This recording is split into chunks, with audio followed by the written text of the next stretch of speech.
মসজিদের টাইলস বদলাইতে বদলাইতে পৃথিবীর সবচেয়ে দামি টাইলস হবে।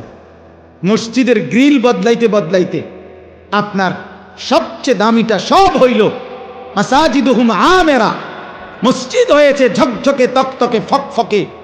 ইমাম সাহেব যদি কোনোদিন বলে 200 টাকা বেতন বাড়ান, হুজুর টাকা সিঙ্গালাইছেন, আমরা দুর্বল মানুষ, বেতন দেব কোত্থেকে?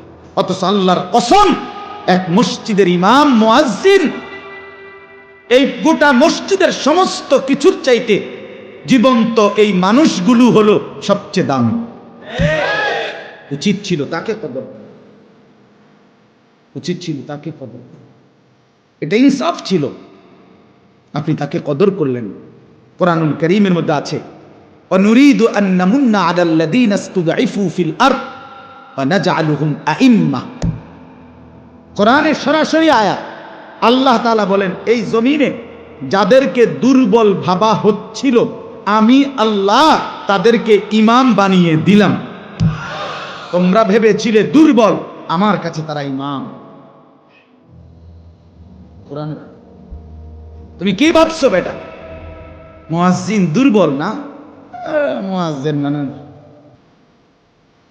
কোরআনুল কারীমের মধ্যে আছে আল্লাহ তাআলা ইরশাদ করেছেন ফাবাশশির ইবাদ আল্লাযীনা ইসতামিউনাল কাওলা ফায়াত্তাবিউনা আহসানা। আল্লাহ তাআলা বলেন হে নবী বন্ধু, আপনি আমার ওই বান্দাদেরকে জান্নাতের সুসংবাদ দিয়ে দেন যারা মনোযোগ দিয়ে কথা শুনে অতঃপর কোরআন সুন্নাহর অনুসরণ করে।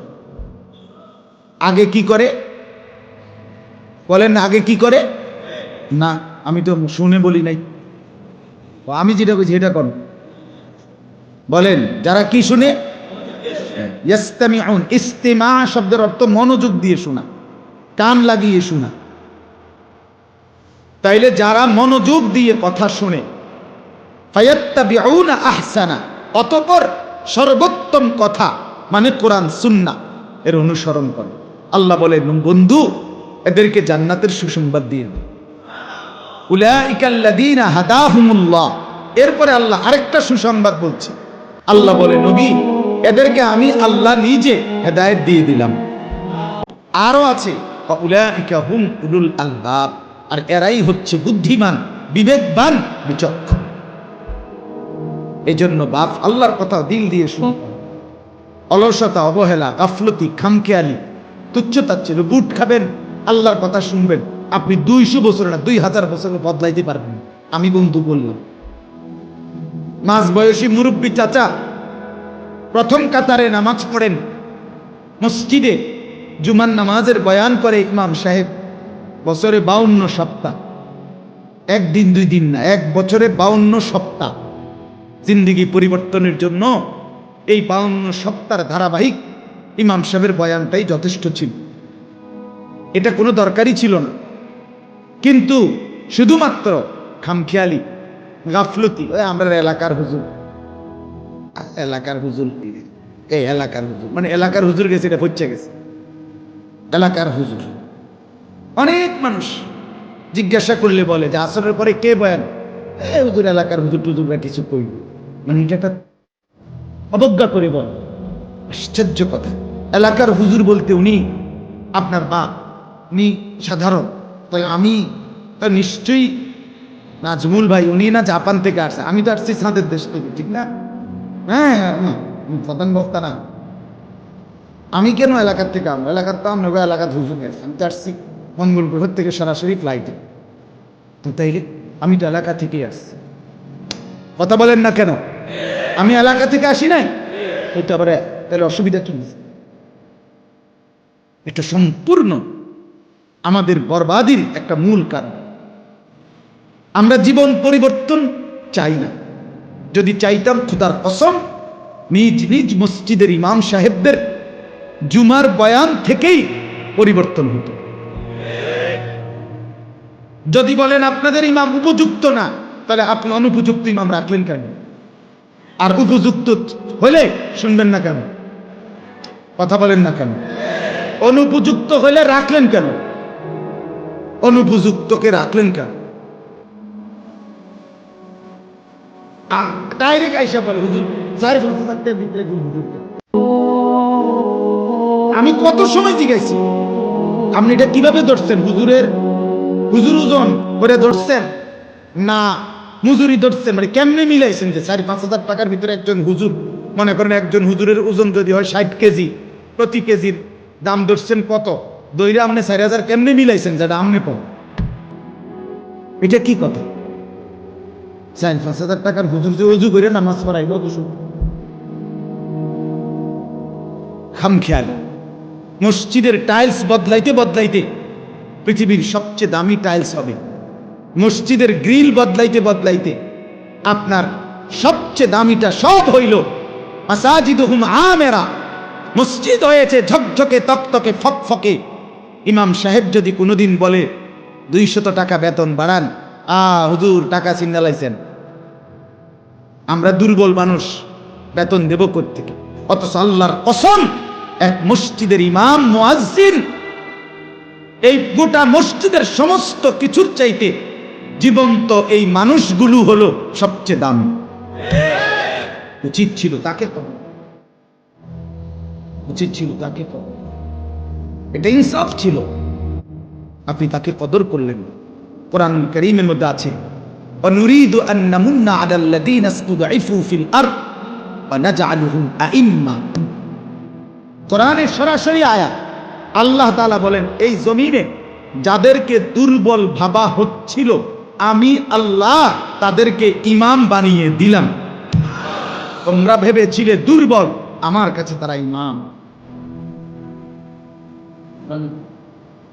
তুমি কি ভাবছো বেটা? মুয়াজ্জিন দুর্বল না? মুয়াজ্জিন না, এই আমাদের দেশে অসংখ্য লক্ষ লক্ষ মসজিদে মুয়াজ্জিন নাই। আজকে 200 বছর ধরে বুড়া বেড়া একজন আজান দেয়। এটা আজান সাধারণ একটা বিষয়, এটা যে কেউকে রাখতে হয়, সুন্দর করে নিয়োগ দিতে হয়, তাকে উপযুক্ত সম্মানই দিতে হয়, তাকে একটু মূল্যায়ন করতে হয়, তাকে একটু সুযোগ সুবিধা দিতে হয়, এটা কোনো মনেই করেন।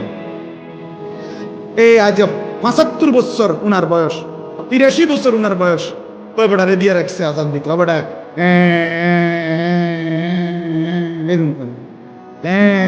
এটা নিয়ে আজান বলেন না কেন? আজানের মধ্যে কোনো শুদ্ধ অশুদ্ধতার কিছু নেই। আজান একটা হইলেই হইল।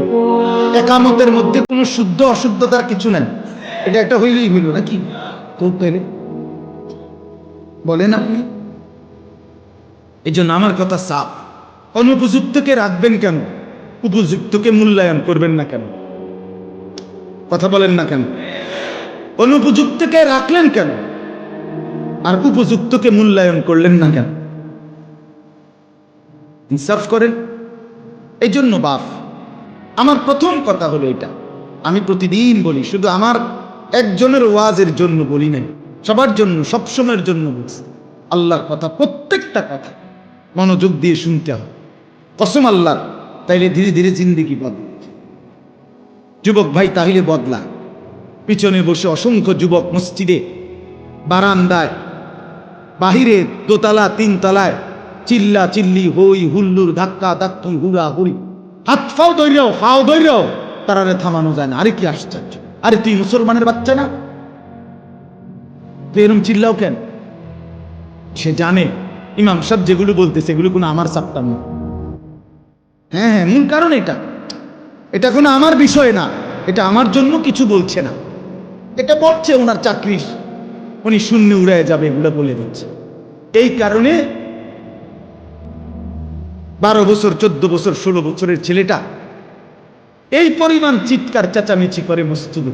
কিন্তু এই যখন তার ঘরে টেলিভিশনে নর্তকীর নাচ দেখতে বসে, নাটক, সিনেমা কিংবা কার্টুন, তখন চুপ হইয়া, বিজা বিলাইয়ের মতো চুপ হইয়া বসে, কারণ সে জানে এখানে শিক্ষণীয় অনেক কিছু আছে। হ্যাঁ, নাটকের মধ্যে কি আছে? শিক্ষণীয় আছে। ইমাম সাহেবের কথাই কিচ্ছু নাই। এই মানসিকতা তার কে তৈরি করে দিবে?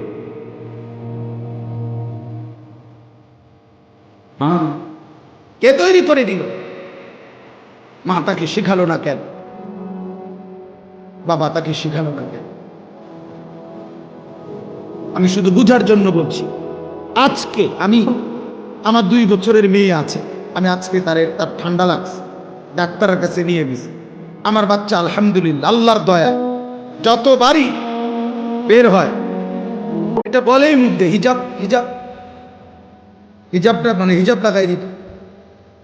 ডাক্তারের কাছে শুধু নারে দেখানোর জন্য এই হিজাবটা খুলছি, ডাক্তার দেখছে পরে আবার আবার এটা মাথায় দিয়ে দিছে, বাসায় ঢুকছে আবার এটা খুলছে, নিজে নিজেই চুপ। কিন্তু তার মা বাবা আছে সন্তানকে দিন শেখানো, আখলাক শেখানো। আমার 14 বছরের ভাই কেন বুঝলো না আল্লাহর ঘর মসজিদ সবচাইতে গুরুত্বপূর্ণ, এটা কেন বুঝলো? এখানে চুপ থাকতে হয়, এটা কেন বুঝলো না? টেলিভিশনের সামনে কথা বলতে নাই, এটা তো তার মাই তাকে শিখাইছে। আব্বু চুপ, আব্বু চুপ, গুরুত্বপূর্ণ নাটক চলছে, তোমার আঙ্কেল এবং আন্টি নাচতেছে, দেখো একজন আর একজনকে জড়াইয়া ধরতেছে, তুমি শিখো আব্বু, শিখো। এভাবেই তুমি ভবিষ্যতে নাচবা, পরের মাইয়ারে ভাগায় নিবা, শিখে নাও।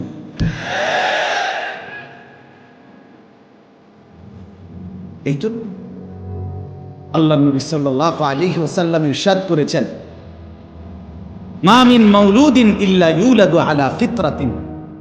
প্রত্যেকটা মানব সন্তান ইসলাম মানার যোগ্যতা নিয়ে, রাসূলুল্লাহ সাল্লাল্লাহু আলাইহি ওয়াসাল্লাম বলেন, ফিতরাত স্বভাবগতভাবে সৃষ্টিগতভাবে ইসলাম মানার পূর্ণ যোগ্যতা নিয়ে ভূমিষ্ঠ। ফাআবাওয়াহু ইউহাব্বিদানিহি ওয়া ইউনাসসিরানিহি ওয়া ইউমাজ্জিসানিহি। অতঃপর তার মা বাপ তাকে ইহুদি বানায়, খ্রিস্টান বানায়, অগ্নিপূজক।